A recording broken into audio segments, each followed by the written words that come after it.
Welcome back to the KIX 96.5 Morning Show. We love showcasing indie artists on the morning show, and today we're heading to Nashville to chat with Dale and Gail Hammond, better known as the Hammond Brothers. Dale and Gail have been performing since the age of 5. They've won many awards throughout their career, and they were inducted into the Rockabilly Hall of Fame. We're stoked to have Dale and Gail Hammond on the show. First, guys, thanks for coming on. Well, thank you, man. I'm Dale. And I'm Gail. Together we're the Hammond Brothers. We're happy to be here. Good morning, Brian. You can tell you guys have done a few interviews in your career. We have a couple of them, but this is a special one because we love Wyoming, right, Gail? Absolutely. What did we visit Wyoming once? We were in jail there once. We were never in jail. We were in jail there. We stopped that. Not he's kidding. Of course, we were never in jail. Of course, I'm kidding. Have you guys performed in Wyoming?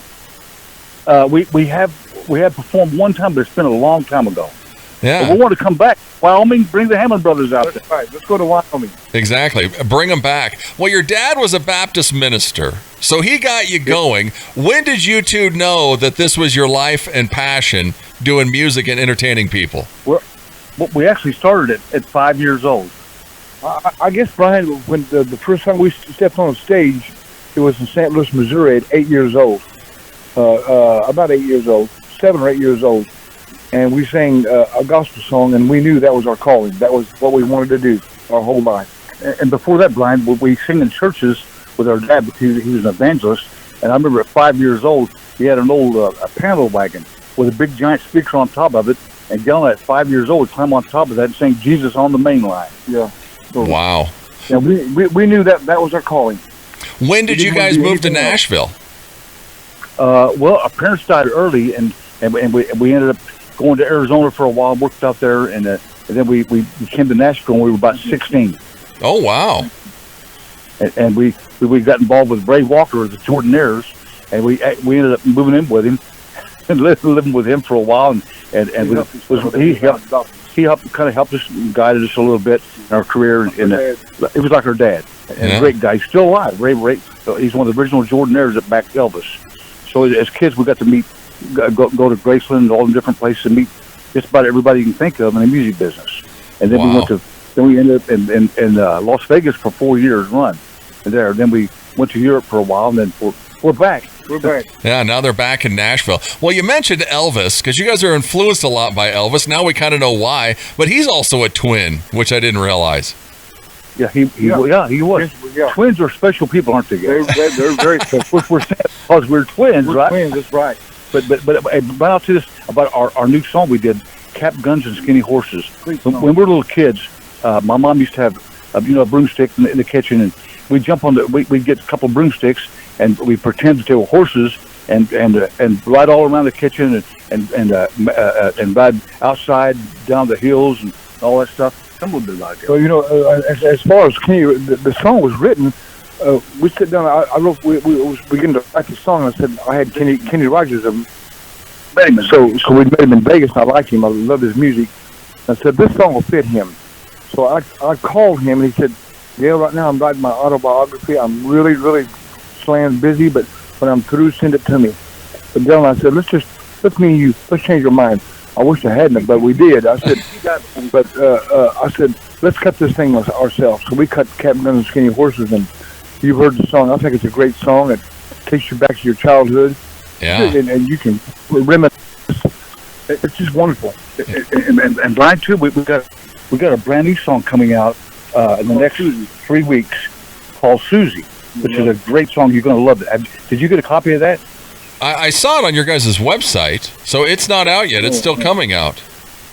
Oh yeah, it'll be released on to Play MP3, MP in about 3 weeks. Cool. Well, what? Oh, go ahead. Go ahead. I say Cap Gun Skinny Horses is still going up the chart, so it's done well. Yeah, it's done great. You're going to hear Cap Guns and Skinny Horses here coming up at the end of the interview.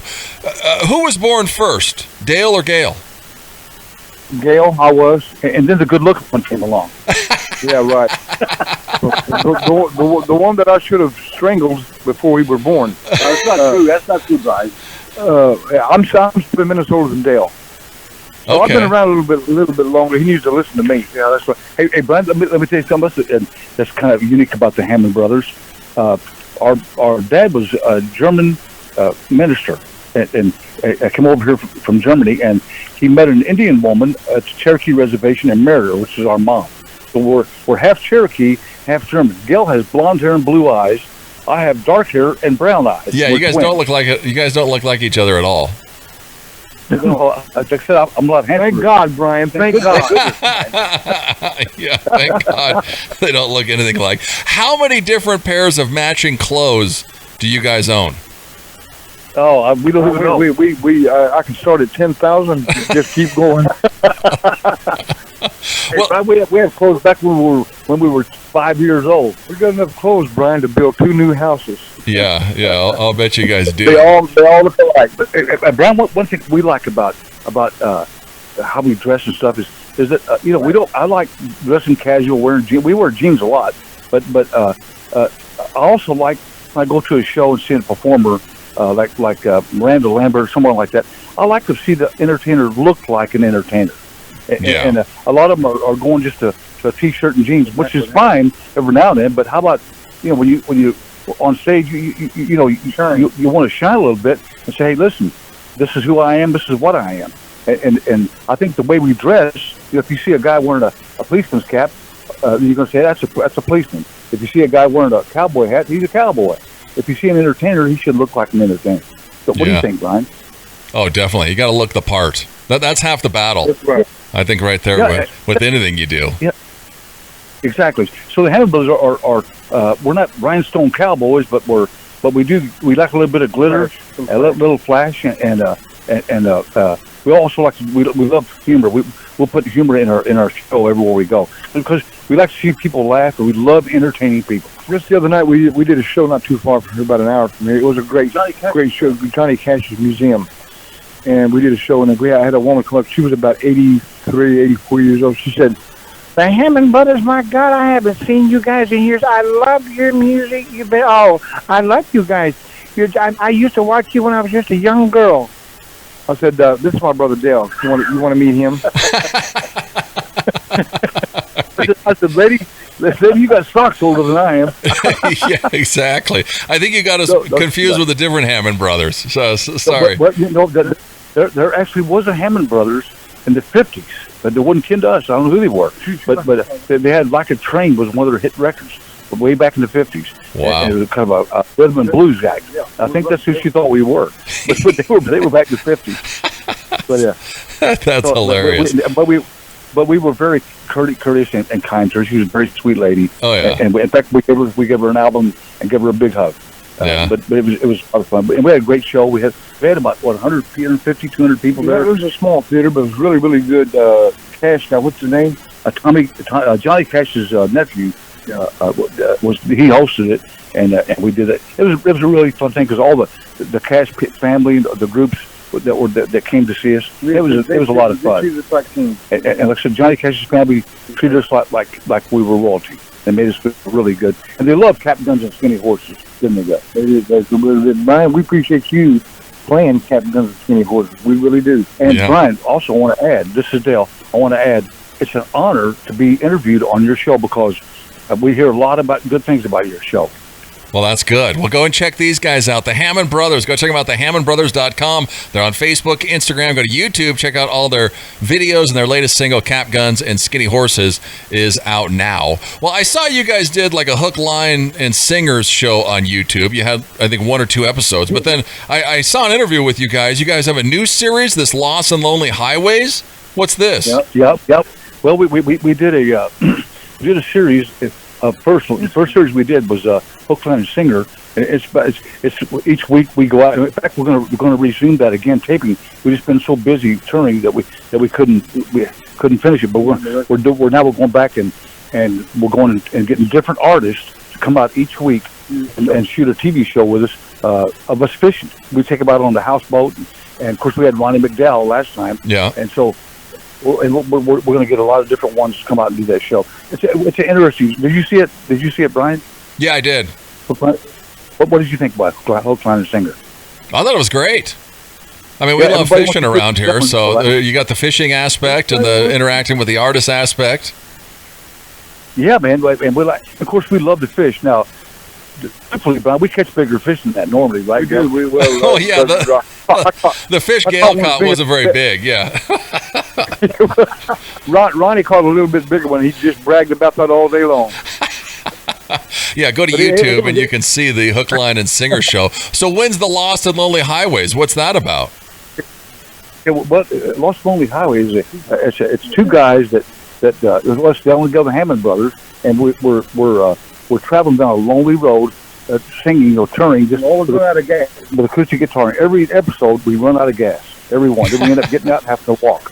So in this one episode, we ran out of gas, and so on a lonely highway, we start walking. We see a light in the distance, and we in fact we had a song called "The Lost and Lonely Highway." It's the beginning of that series, and we end up walking to the house, and we knock on the door, and there's the old lady answers the door and invites us in. There was some young girls there. So hey, we think this is great. So my twin brother Gail's scared, so he didn't really want to go in, but we end up going in, and they kidnap us. They're witches, and they decide they're going to get rid of us. I think.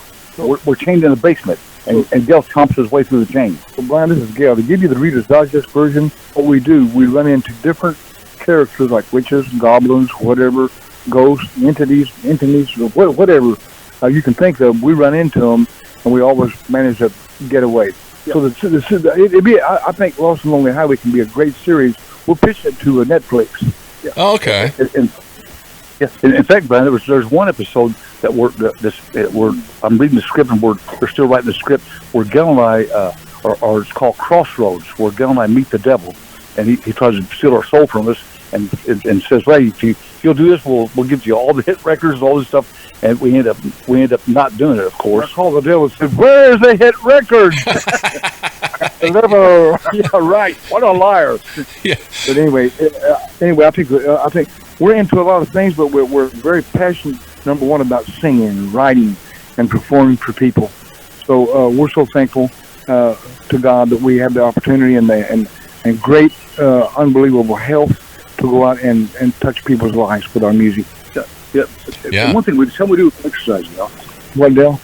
Brian, every day, or at least 3 days a week, Gail and I walk 5 miles, and of course jog and walk both, and we do 100 push-ups and 100 sit-ups every day. Then after that, we're straight to the emergency room. Exactly. To get an IV drip. The Rockabilly Hall of Fame, you guys were inducted in 2013. Were you doing more rockabilly around then, or how did this happen? Well, the Hammond Brothers are well, we can sing country, but Brian, I think our roots are kind of a country rockabilly feel. But they had inducted us in the Rockabilly Hall of Fame because of the work we've done and where we've been and who we've sang with and will work with. So that was a great honor. Ray Walker introduced us, and they said, "Well, we love their work. We're familiar with them. Let's put them in the Rockabilly Hall of Fame." What a thrill! What a blessing! Yeah, in fact, Brian, we worked with Jerry Lee Lewis in Vegas one time at the Fremont Hotel. Yeah, and it was a lot of fun. We were just kids then, but we got to do a lot of rockabilly stuff and meet some of the greats, some of the great rockabilly stars. But we worked with Liberace for a while in Vegas, Frank Sinatra, Glenn Campbell. It goes on and on. All these guys we've worked with as teenagers. So we were so blessed and lucky to be influenced by all these great entertainers and comedians like Don Rickles, and of course, and Elvis Presley, people like that. We were really blessed, and now the Hammond Brothers are coming into their own with writing great songs, country, pop, rockabilly. In fact, we got a rockabilly song, Susie. The next one's coming out. Susie, you'll love that because it's like a rockabilly type thing in it, Gil. It's kind of a crossover, country crossover song. But I think you'll like it, Brian. Give it a listen to it and let us know what you think. Yeah, well, absolutely. Yeah. In fact, we'll make sure that our publicist sends you that song. Yeah, make sure Caden sends it over when it's released for sure. Go check them out, the Hammond Brothers. They're thehammondbrothers.com. They're on Facebook, Instagram, YouTube. The latest single, Cap Guns and Skinny Horses, is out now. When were you guys in Vegas? Because I grew up in Vegas. Well, we were at Vegas 90s. We were there in the 90s. Okay, so you were there after me, or after I was gone.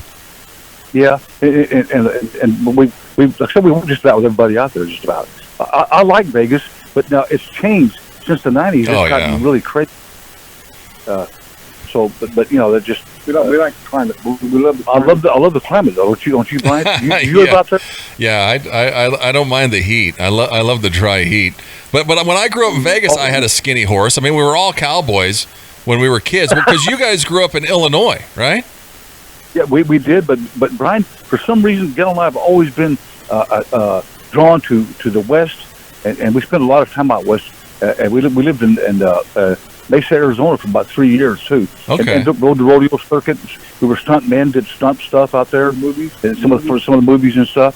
And got drugged by a stagecoach. I mean, anywhere there's a light, well, come on, Brian. The Hammond Brothers will do 15 minutes. I mean, you turn the flashlight on, we're there.